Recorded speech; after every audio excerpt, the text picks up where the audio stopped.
50. Okay, good job me. Maybe one more round. Hey, McD drive-thru got promo. Jom, let's go. Hey, you go ahead lah. Gig gago tau. Not like you borrow. Why do you need to worry? Come on, let's go. We shouldn't miss this. Okay lah. Bah, let's go. McD, here we come. Bagus.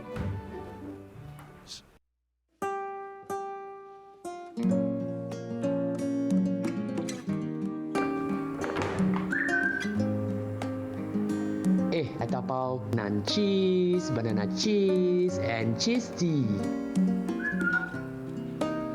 Hey, my friend recommended a new nasi lemak place. Nyaman ya, Mada? I'll pick you now, okay? Here you go. I bought us bubble tea. Ya ampun, apa jadi? No!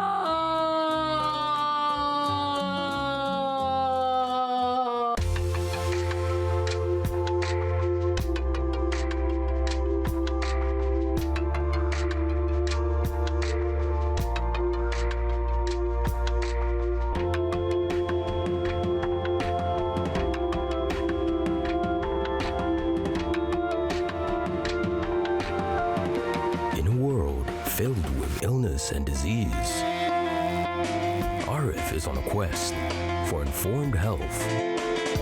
Presenting My Health, My Choice. One host, 27 experts.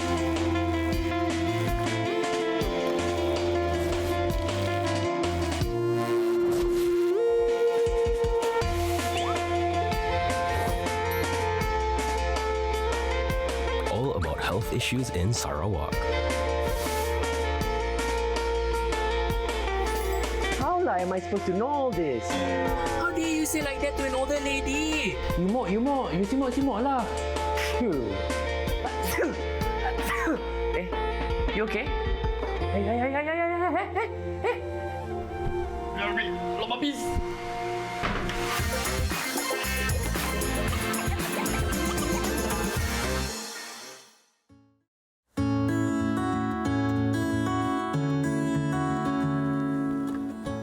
In our last episode, we discussed on how to create and maintain healthy diet and eating habits. In this episode, we're going to talk about obesity, a disease that has many causes, but is in part caused by unhealthy diet and poor eating habits. So, according to our 2019 National Health and Mobility Survey, 1 in 2 Malaysian adults are obese or overweight.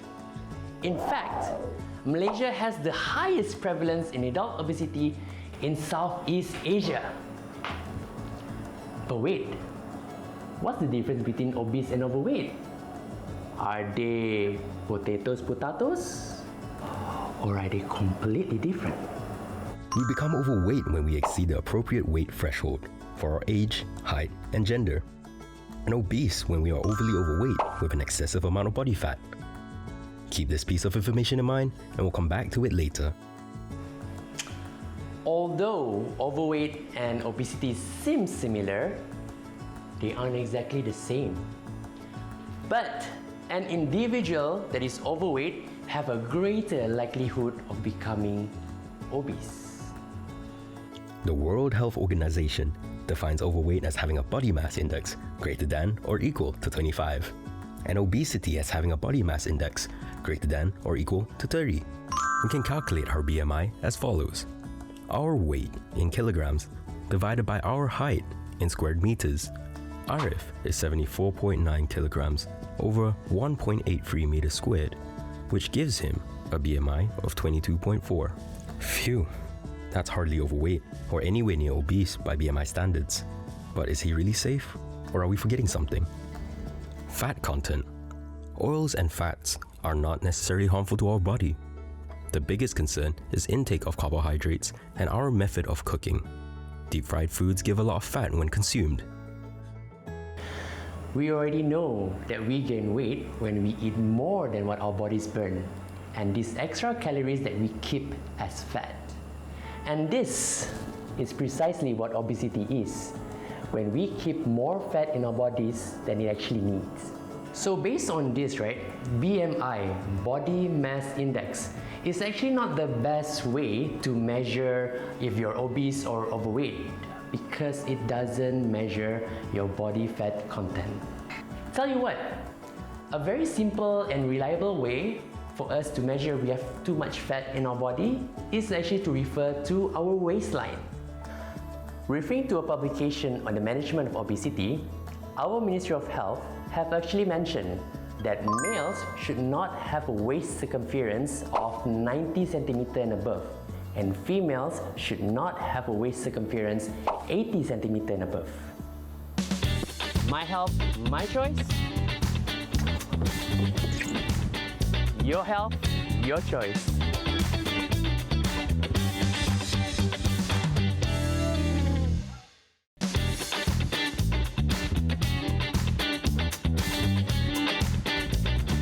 My health, my choice. Your health, your choice.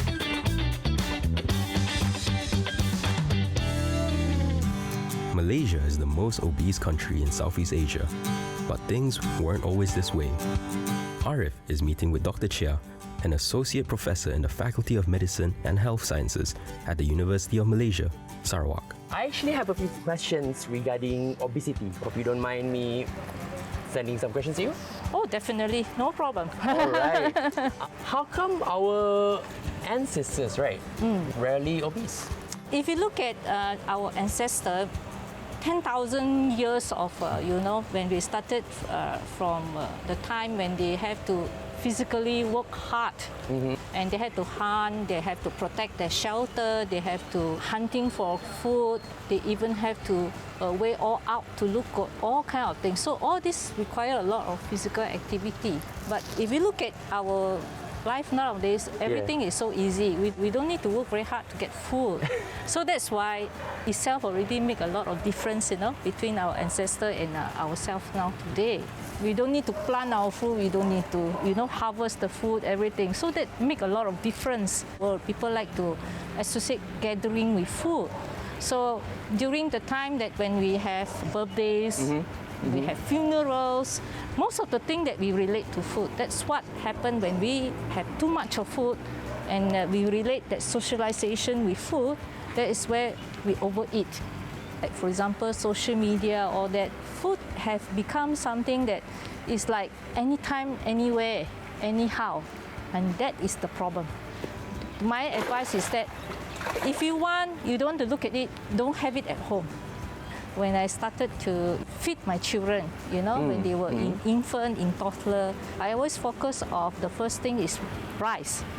Ooh, okay. I don't introduce any cereal or anything. I just started with rice, porridge, that kind of thing. So you have to learn that manner of starting from the, call it foundation from home. What went wrong along the way? So it's all in your mindset. So it starts from home. Especially now, because of the aesthetics and also people really love dessert. Yeah, even though we try to avoid it at home, but social media has entered their life and they got influenced by that. True. That's why I think that what is more important is that people have to be given adequate knowledge to differentiate what is good and bad. So the sources from the internet is very important, because many of the advertisement that comes in, if you look at the end of the story, it's all lead to product. So consumer have to be given the tool to differentiate what is the good source, what is not a good source. Where do you look for your information? Certain established organization like from Kementerian Kesihatan Malaysia, World Health Organization, CDC, more we call it reputable international organization. So that's my message to all. Awesome. What else could cause obesity? The first thing will be physical inactive, imbalance of energy intake as well as the burnout of the food that you have taken. And of course, the another type, we call it the issues of genetic as well as well as some medical condition that you will end up putting on weight unconsciously, although that you do not take anything. You know, that kind of thing, it can happen. So, and then you look at those people who are very pear-shaped, you know. So those are the people are very prone to put on weight. So if they don't control, they don't eat properly, they don't exercise, they tend to blow up very fast. People usually say, "Oh, I am like this is because of genetics lah," or "My parents are like this, my grandparents are like this." I always tease a lot of people. I say that if you want to look at your girlfriend, how she looked like when you married her, you look at her mother. So that's where you can see the body shape. Yes, it does connected in that sense. But not all the cases that when you have what we call it, your parents are big, you will have to be big. So it all go back to your self-discipline, knowing your problem. If you have a problem, what you're going to do about it, then you don't put on weight. Okay. So, could you maybe share with us what kind of treatment is out there to... Okay, for people who are obese, there are many types. Okay, the best thing is, of course, that we will ask people to, if you happen to have a weight problem, then you need to exercise. Then you need to balance out the input and output. Then you control your food intake. Having food is not the wrong thing, but collecting, choosing the right one, taking it moderation, control your portion size will actually be the best way. Some they went for those surgery, all those things, but those are very extreme cases that they have to go because surgery carry a lot of complication, side effect when you want to, under the knife, try to control your physical activity, food intake. Right. You can have the overall, outcome in a better way.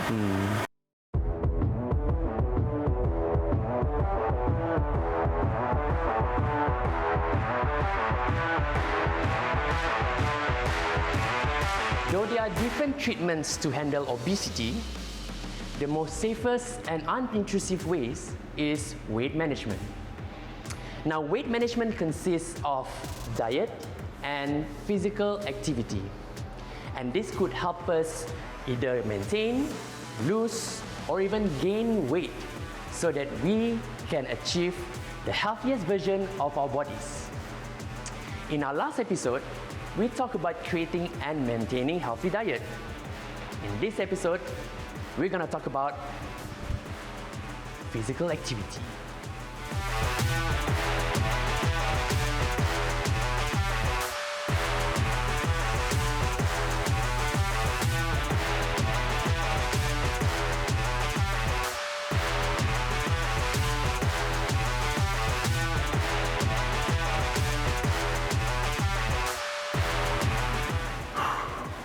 Exercise is something we all should do. But then, it can be intimidating if we don't know where to start. Kenny Sia is the founder of Level Up Fitness, the largest 24-hour fitness chain in East Malaysia. Hi Kenny. Hi. Good morning. Good morning. For individuals who's not really active, what would you recommend to them the best way to start? Well, I think exercising is really about three parts, right? One is about strength training, then it's also about cardiovascular training, and then the other thing is about resting or relaxing, or basically just elongating your body. Find the things that you enjoy doing first. If you find satisfaction from running the treadmills or working on the cross train on a bike, then I think that's a good place to start.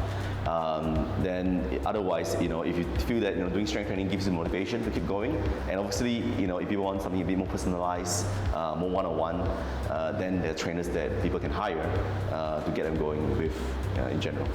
Is there any recommended exercises or activities for individuals that is overweight or obese?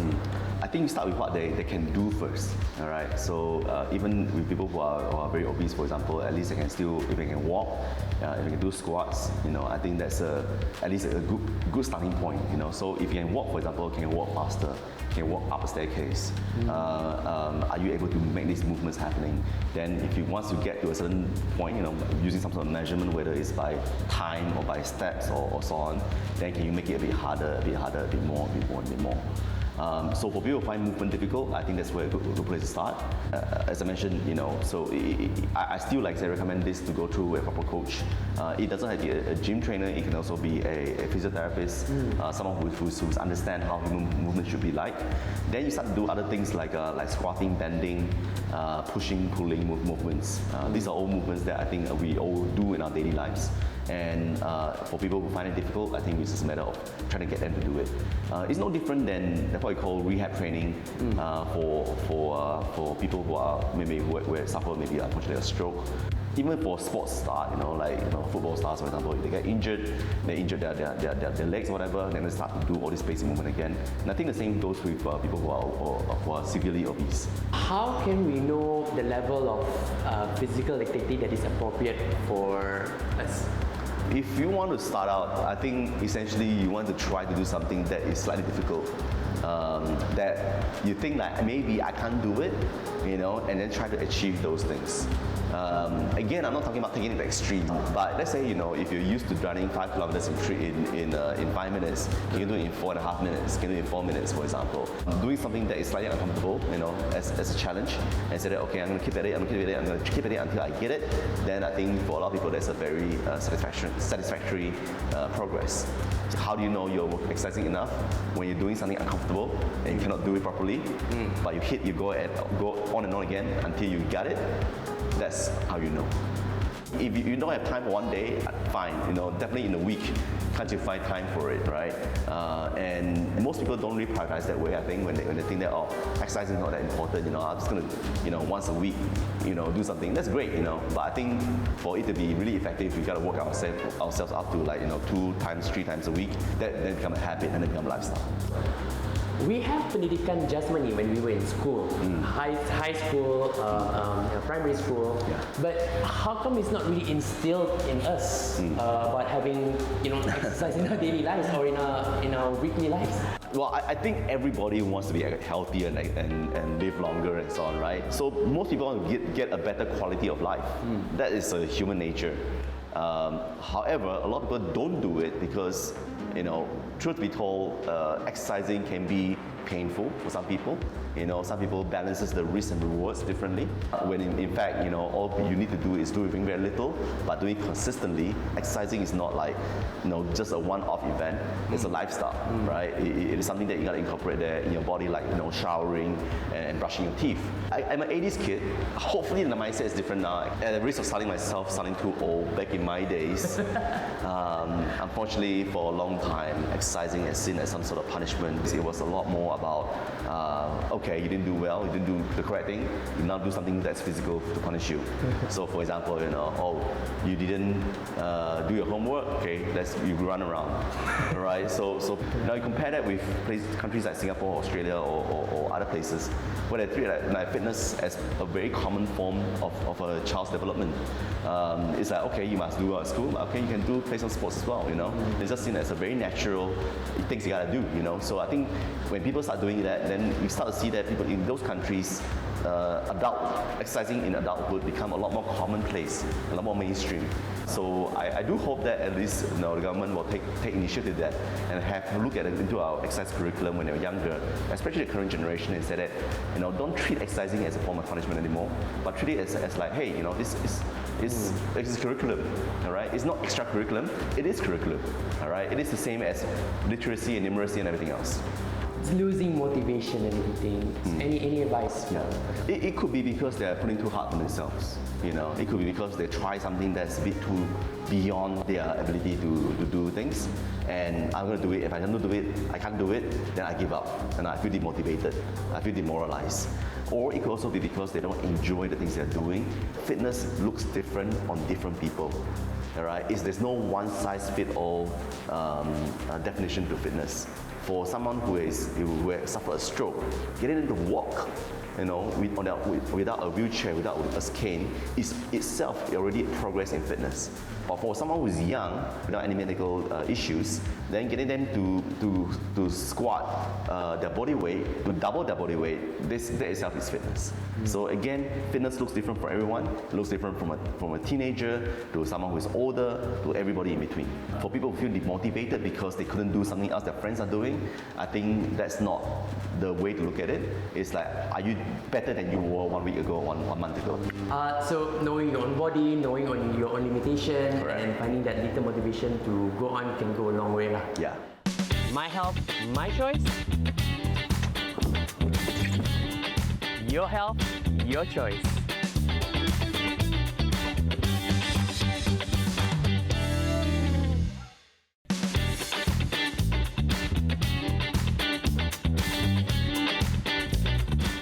My health,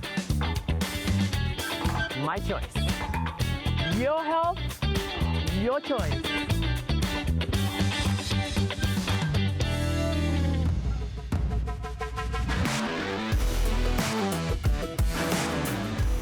Obesity can lead to some of the most deadliest diseases in Malaysia. So if you suspect you're obese, get yourself checked. One way to check is to look at our waist circumference, because it's actually a good indicator of our body and its fat content. Apart from that, weight management is the best way to prevent or even reverse obesity. So do yourself a favor. Keep and maintain a healthy and balanced diet, break the sedentary cycle, and get enough rest. Also, don't forget to evaluate your motivation and your progress as you start this journey. And when needed, talk to an expert about it. The amount of weight gain that leads to overweight and obesity does not happen in a few days or weeks. It is accumulated over months or years and it involves the choices that we make. It's the extra piece of kueh we eat, driving a short distance instead of walking, sitting at our desks all day, and staying up an hour later. The point is, everything adds up and our bodies keep track. But if we are willing to make changes in our choices, improvement is always on the horizon, and it's going to be worth it. Remember, my health, my choice. Your health, your choice.